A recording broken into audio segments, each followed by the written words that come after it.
Maintenant, on a un mini-profil du groupe Pigfarm. C'est un trio de Toronto qui existe depuis quelques années. Le groupe a 2 albums à son actif. Le plus récent s'appelle Plug. Et le groupe donnera des spectacles. Lundi prochain, ils seront à The Attic à Fredericton, mardi au Bar d'Auteuil à Québec et mercredi au Pit à Ottawa. Et ici, à Montréal, ils étaient au Jailhouse, bien sûr, vendredi dernier. Le groupe a inclus enfin, il y a John Deslauriers qui a fait partie des Doughboys pendant un an parce que Pigfarm se sont séparés à un moment donné. Puis il y a aussi le fameux réalisateur et aussi qui est batteur, M. Mike-Philippe Weji-Woda. Et notre ami Marc Coiteux les a rencontrés.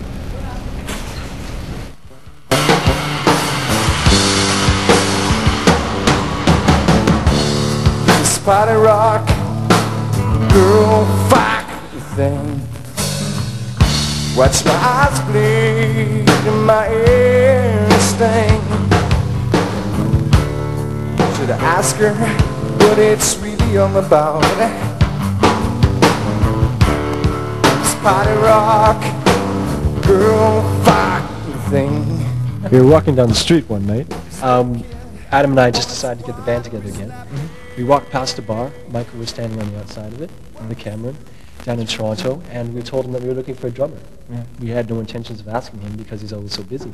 And he said, look no farther. Or is it look no further? Well, and I go through long, extended sabbaticals of not playing at all. It had been 4 years. About 4 years or 5 years since I'd been drumming in a band, and I knew I really wanted to. And I was involved in mixing their first record, and I knew the material, and I was in bands with John years ago, and so it really was. It was just a perfect time, and it happened. I never thought there'd be no undertow.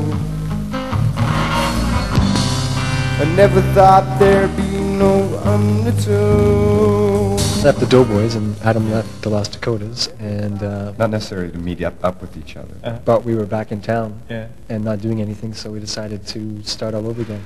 And this time we wouldn't care what happened, whether we got any success. And because we didn't care anymore. Did you care at the time you It became a lot more fun. Yes, we did. We worked so hard and got nowhere. Well, college radio helped you a lot. But the radio, it still hadn't opened up yet to the extent it has right now. This is probably more your band than as you were in the Doughboys or as he was in the Dakotas, where they were more like you weren't sidemen. Well, I can't say hired hands, but you. Yeah, but there was a bit more like stepping into an existing situation. What about you? How do you feel in this band? Well, I feel very welcome. I feel really at home, and I feel like when as far as when we were writing stuff, a real part of it, and I always feel connected.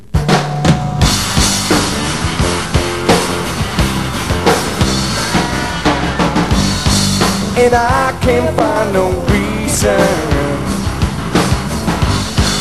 or any lack of treason on my part. You get to miss playing as you went on working as a producer? Well, sure. I mean, that's a large part of the motive to wanting to come back. I mean, I always had a problem committing, and it's still is a conflict even in this one in terms of like where my priorities and allegiances are going to be. But I would often not join bands simply because I couldn't commit a great deal of time, and what a really good working arrangement needs in a band is like people that commit to the end.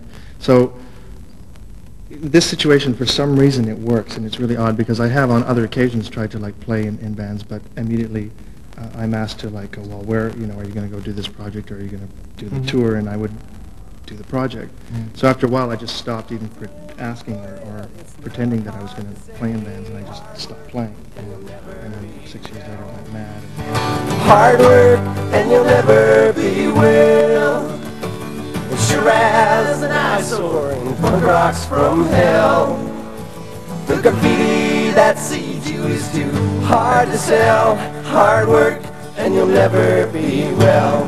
Was the material written you joined? And you'll never be well, I mean, Adam principally writes the songs, and then the arrangements are very, very much.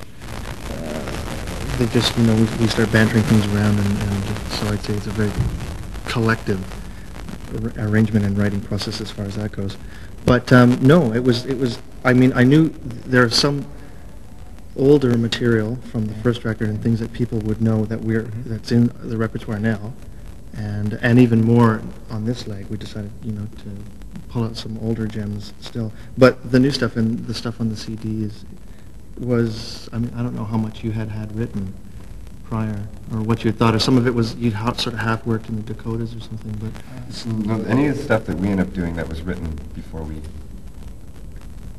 started doing this again in October, I was working with another band called the Urban Decay Group, and that's where a lot of the juice came from.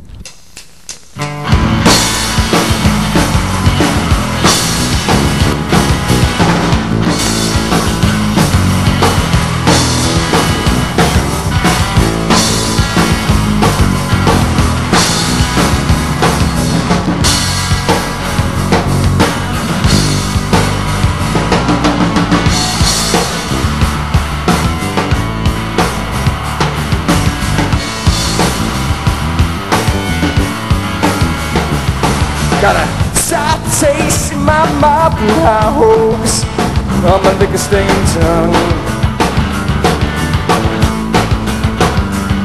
And Captain Crunch looks me in the eye and says, when I die, honeycombs will grace my eyelids.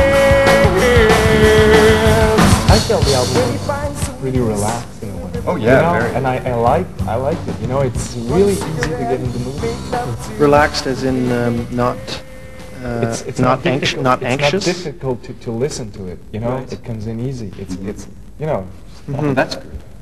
And we've had criticisms of expecting people to have too long an attention span.